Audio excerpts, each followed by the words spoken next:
Hello, hello, hello. Welcome to our next interview. I am meeting with Matthew Reynolds, who I love and adore with my big whole heart. I'm so excited. Once again, Matthew has said yes when I showed up in his inbox to say, hey, I got this thing. Want to do it? Yes. Always grateful for that. So Matthew, give us a little tour of yourself. Who's you? Where are you at? Wow. Thank you so much, Natty. And yes, and even is usually my response to you. I just love the way that your mind works and how you are doing one of the things that I hold very dear to myself, and that is trying to help humanity become more humanity-led, helping us to see each other's humanity first and foremost. I like to introduce myself these days as a world creator. I'm not here to influence, inspire, etc., etc. If people are going to say that that's what I do for them, I'm humbled and honored to hear that from them. But I'm here to create a new world. And I'm doing that through helping people craft their own personal equity lens, which is something that I put together to help folks look more internally at who they are. Are they really putting their authentic self out there? And asking themselves constantly throughout the course of a day, how much of my thinking is my thinking? And so I think it really ties in with what you are offering in this workshop when it comes to allyship and what that looks like, and when it's performative and when it's the real deal, and when we're wearing it as a badge of honor to say, look at my badge, I'm an ally, aren't I great, aren't I doing good things? And then something occurs and you cower and back away from it, kind of thing, because you're not feeling your own personal empowerment in that situation. So again, thank you so much for bringing this to the world and inviting me in. Always, my friend, always. Let's jump in. So specifically, I want to talk about performative allyship with you, because I know, I mean, anybody who's doing the work at a depth understands that performative allyship has always existed. I believe it always will exist to some degree, and there are some sort of benchmark reasons why they'll always exist. And one of the areas that you really work in is in navigating cultural biases. And I feel like, when using your language, this work of like igniting transformative change, to get allies to step up into their discomfort zone, part of that requires them to really open the gates of their unexamined bias. Yes. And be curious about what's going on in there. So through like a humanity focused lens, what does that look like to you when you think of like, okay, but allies approaching this conversation of wanting to address their own biases? I think that one of the key components to all of that is this idea that colonization has affected everybody. Socialization, the ways that humanity has evolved over the years, has definitely affected the way in which we choose to see one another. And I think the biggest one with those biases that's at the deepest root is our ideas of success. How our brains, it's scientifically proven, our brain's biggest desire is to have a place where we belong. So if our brain is constantly looking and searching for a place that it belongs, meeting new people or backing away or all those things, and then you have a society and a culture that starts lying and feeding you the fear and these ideas that you should be afraid of that, don't go there and do that, or, oh my gosh, look at this, and fans those flames of dissension, division, keeping us apart from one another, then we're never seeing each other's humanity. And we're being indoctrinated into ideas and thought processes that become biased, that aren't even our truth and how we want to be in the world. If our desire is to want to belong, then I'm going to look for somebody else's humanity first and foremost, because I don't know who that is out there that sense of belonging can come from. And for me, that sense of belonging should be with all other human beings. I know that it's not that way. I know that there are folks out there that it's like, hey, I can have a civil conversation with you. I might even say during the conversation, I don't subscribe to your ideology. Let's try to approach this in a different way. I'm not here to win. I may ask your consent in a conversation and be like, hey, I just sat here and listened to everything that you shared and what was in your mind and in your heart. Now, please give me that same. Are you willing to listen, kind of thing? And all of those things help us to be more humanity led. All of those things help us to get beyond those quick roadblocks that get thrown up of this indoctrinated bias that we have, that implicit bias that sometimes we don't even know that it's there. And it could be something that we've created this bias over the fact that I want these folks that belonging to like me. So I'm going to wear this cologne, or I'm going to use this shampoo or deodorant or breath wash or whatever it might be. Even those things continue to build a particular culture that isn't necessarily authentic to humanity. And so digging in right there, pulling those things, those deeply rooted things up out of ourselves, and then allowing ourselves to heal those with our authentic self, not fill them back up with the dominant culture's ideas, not fill it back in with supremacy culture or those, that falseness that's out there in the world, but with our authenticity, who we truly want to be and who we want to expand into. Because that, I think, is a big part of it too, is that a lot of us don't even begin to dream of what the new is. We're so busy either surviving or upholding what's already here and fearful, buying into that fear that the new is just, too strange and I just can't go there. So I'm going to keep my head down and just keep doing the things that I'm doing and not necessarily really change anything. And this relates directly to gender discrimination. Like, even when you were explaining that, I'm thinking of a situation that happens where maybe as an ally, you do identify that there's gender discrimination happening, but the person doing it is someone that you want to be liked by, is somebody in a group that you already belong to. And you don't want to risk the success. You don't want to risk the right to comfort in that situation, to shake it up, to stop the discrimination. And it's a bias. You're doing it like so unknowingly. You're unintentionally favoring the person doing harm because that's what your brain has told you. That's what you're supposed to do. That's the path they're supposed to be on. These are my people, especially when a person, an ally, doesn't have a strong connection or know anybody who's transgender, or really have a comfort level with gender non-conforming people. Right? I think that there's a disconnect in the humanity there when it's like, okay, well, who am I being, like, if I have to choose sides, because that's what our brains always want to do. They're constantly looking for, like, filtering information, filtering data, choosing sides kind of thing. I think that maybe that's a piece of the narrative there, is fear throws up, individualism throws up, freaks out when something's happening, and it makes allies say nothing or do nothing. So I think you touched on something really important there, Natty, is that our brains, this is what our brains want to do. Is it? Or have we been indoctrinated so much that we're telling ourselves that over and over again, that this is what socialization is? Oh, this has been going on for all these years. And I read this book, and slavery was in South America, and they were killing people, and genocide was happening there. And it wasn't just Western Europe that was doing it, and all these things, and so on and so forth, and all of that. Well, let me get through all of that. Let me look in the mirror, open my heart, open my mind, and look at, how do I want to be treated in the world?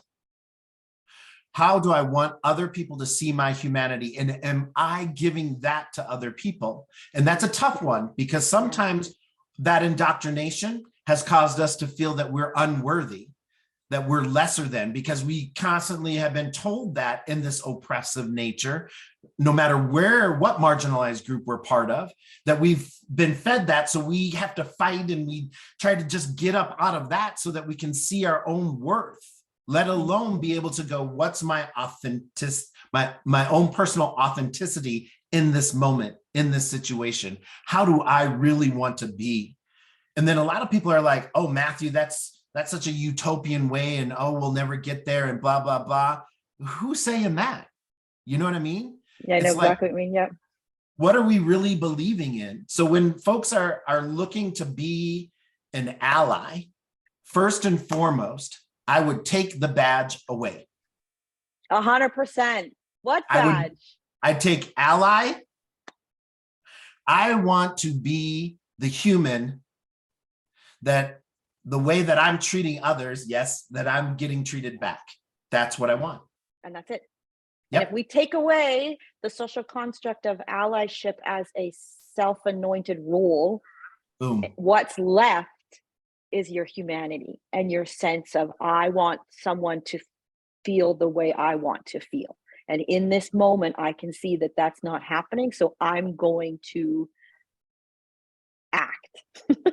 I'm going to react. I'm going to activate. And these are things we're talking about in the workshop, whether it's your anger that needs to activate your emotional intelligence, whether it's, your understanding of the lived experience of gender nonconforming people, whatever it needs to activate in there, use your tools, but it's going to pull it out instead of I love that idea of just moving that sense of allyship aside. It doesn't exist. It's made up.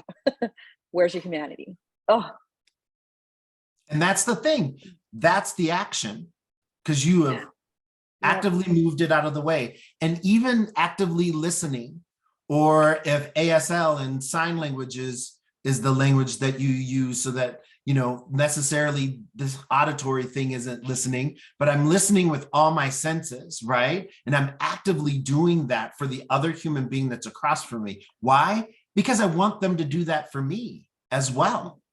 And then it's not about being an ally.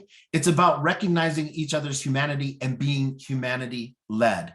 I am leading with my humanity, and I want you to do the same. And I want to see that and celebrate that. And so then when all these other emotions come up that people are like, I don't ever want to be angry. I don't want to yell. I don't want to scream. I hate being frustrated. I hate, having all this, being depressed and all these other things. Well, if we flip the script on a lot of that and really embrace the fact that, oh my gosh, I am capable of all these emotions. I am able to experience these things and feel them and move through them. And I've put people around me who can recognize that and can hold space for me, hold me accountable, hold me, be there with me, see and recognize, actively listen to me as I'm going through these emotions. And then at the end of the day, maybe we won't say, oh my God, that's so hard. I don't want to do that. We go, oh my God, that's so hard. And wow, look at me on the other side of it. Look at you on the other side of it. What a beautiful place to be. And that's being human. And that's what came through for me right there, was a sense of humanizing allyship. I believe the language it's obsolete, but I think that's what this is. It's humanizing allyship. So I know through my work, and you've seen it through yours as well, I'm sure, that the rhetoric around allyship, it can get really binary. You're doing it right, you're doing it wrong. You're doing it like this, but we don't want it like this. We want it like this. Okay, we don't want it like that anymore. Now we need it like this, because it's so nuanced, right? And every situation is different. Every ism is different. Every situation that an ally, I'm going to continue to use that language until someone, including myself, invents something else. But for them to kind of figure out in a moment is like a deer in a headlight. Okay, right. So I tried this once. I tried to step into the conversation, and somebody told me afterwards I did it wrong. So that pulled back, and I wanted to not engage any further. And I can give a really good lived example of this. Is someone within my network had used the language of, what are your preferred pronouns?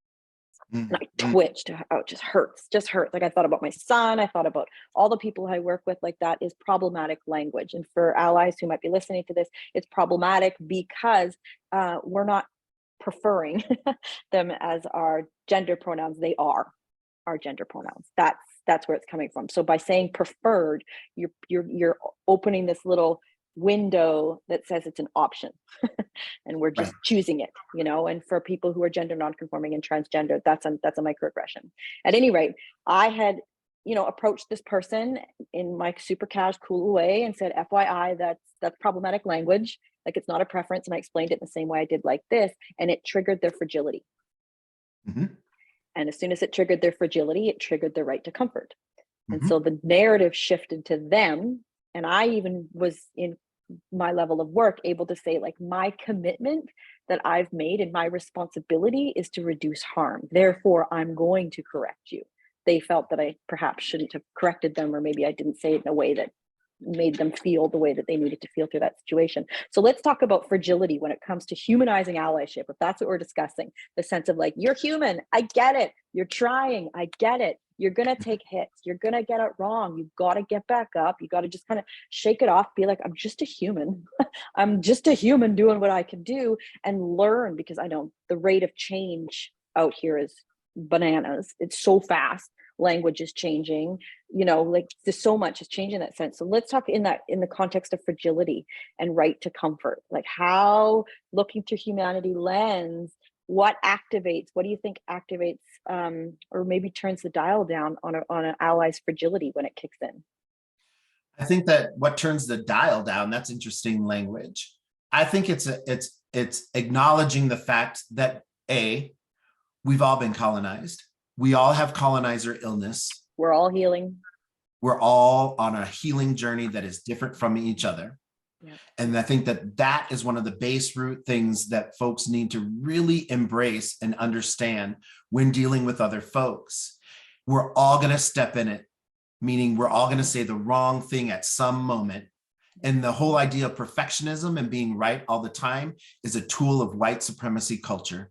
And so when you are actually causing yourself shame or for being fragile or whatever it might be that's coming up for you, you're upholding white supremacy culture.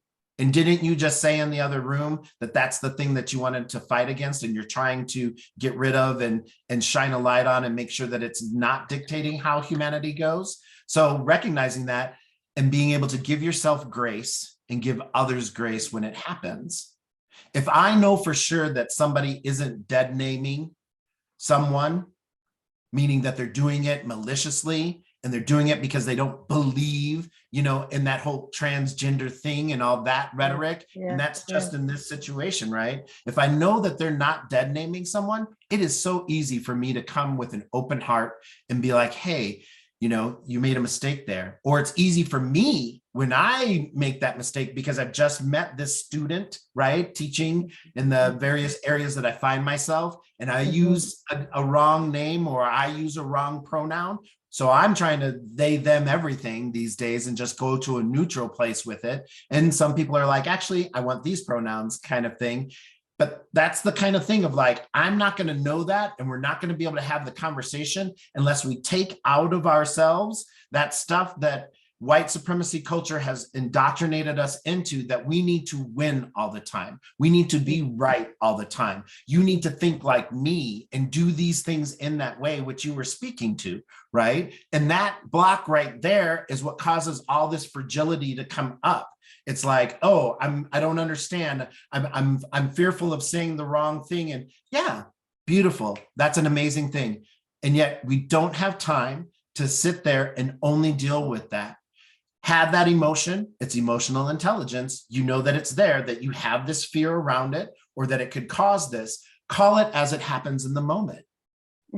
I'm feeling this particular way right now. And I know that it's not helpful to this situation. I need time to really look at where that's coming up for me. You might be at a place where you're like, oh, my fragility is kicking in right now because I'm a recovering perfectionist, or I'm a recovering, I'm trying to recover from this supremacy culture, or I'm on my healing journey. And I recognize that these things are coming up right now. I don't have the language to continue our conversation, but I'd love to hear from you. And I know that I need to go now and to educate myself more, or I don't want to shut down this conversation. I want to have this conversation, but I'm so deep in my emotions right now that I'm not taking any more information in. And being able to honor that within ourselves and be able to give ourselves that grace, that is the new that the white supremacist culture does not teach us exists. And we know that it does. And we need to activate that and move that more into the world by expanding into our biggest, fullest, and brightest. I love it. I love it. I love it. It's such an honest moment. Like, I do in my facilitation, we do this a lot. It's a sense of being like, to speak up, to reduce harm doesn't mean you're victimizing somebody else. No. Right? So you're going into a situation, harm is happening. If someone at that bus, like, so the narrative is around what happened to my son at a public transit. If someone was there and could have identified what was happening in that situation, as an ally, that person speaking up wouldn't have already automatically created an argument. Right. But we have a sense, because of this humanity piece is missing, that in order to defend, somebody else is I'm just war language. I don't really have it in my vernacular, but you know what I mean? Like someone is the opponent. Someone is it doesn't necessarily have to be that way. It doesn't have to be a point of friction. It just has to be a situation of being like stepping in and being like, oh, do you want to go chat over here with me for a second and just kind of decompress, remove a person altogether, if that may be. And whoever's doing the discriminating, it could have, in my son's situation, it was coming from a pure place of lack of knowledge, ignorance by definition. So this bus driver just didn't know. He just had no language in him to make sense of transgender identity. Right. So for him, all he knew was binary, right? And that's a peaceful place. We don't have to argue with that. This guy's on his own journey. His organization isn't supporting him yet for gender discrimination. They're not there yet on their healing journey and as a company, but that's not, in my eyes, I still don't, and I will not see the person who did the harm as being an enemy in any sense. Yes. It was just that and as an ally, what are you doing to step in and protect the person? Center the person being harmed, and use your humanity to do that.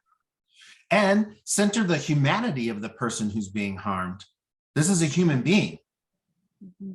This is a human being, first and foremost, above and beyond anything else. Because you almost got a swear word out of me. I do it all the time. I love it. Because it's like, if you're going to throw that all lives matter thing around and still throw that out there, okay. Thank you for those of you who started that. And thank you for those who I had conversation about all these years about all lives matter, because that's what's led me to Humanity Led. Because I was like, there's some people that I was having a conversation with, and it's like, oh, I get it. You're in this racist schema and you're stuck there, and that's what it is.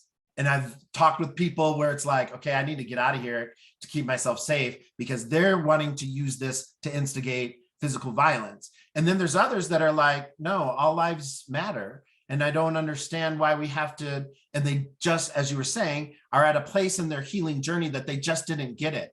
So then let's drop it down, because the Black community, the Indigenous community, the Asian, Pacific Islander, et cetera, we all have isms. We've all been indoctrinated into racial oppressions, indoctrinated into the supremacy culture. We've all got the illness, y'all. And so we all need to heal from it. And that's why people are like, oh, the gay community, blah, blah. The gay community is racist and sexist and misogynistic and homophobic and has all these things in it. Why? Because we're all human. And that's the part that I want to get to, is that humanity has been poisoned by colonization and other ideas. And it is time for us to heal and go in another direction. I do not subscribe to that ideology anymore. I want humanity to expand beyond it. And so let's do that. Amazing. Matthew, this has been so good. Takeaways for me, for allies, is a sense of remove the badge. It doesn't exist anyway, and tap into your humanity. Boom. And whatever that looks like for you. Matthew's got a book out, which is so exciting. Matthew, I didn't even tell you this beforehand, but we are going to gift a copy of your book throughout the workshop. Yay, you're so cute. So someone at the, we'll get a copy of your book, which is going to be exciting. Find Matthew on LinkedIn, his website, anywhere where you found this, like even in the emails and stuff, you'll be able to connect with Matthew afterwards. Thank you so much, friend. This has been a really, really lovely conversation. Thank you, Natty. And now I'm all fired up for the rest of the day. And that's what I love about you. You get us all going and you activate us. And so thank you for that. Here we are again, being activated. Amazing, pals. Thanks, love.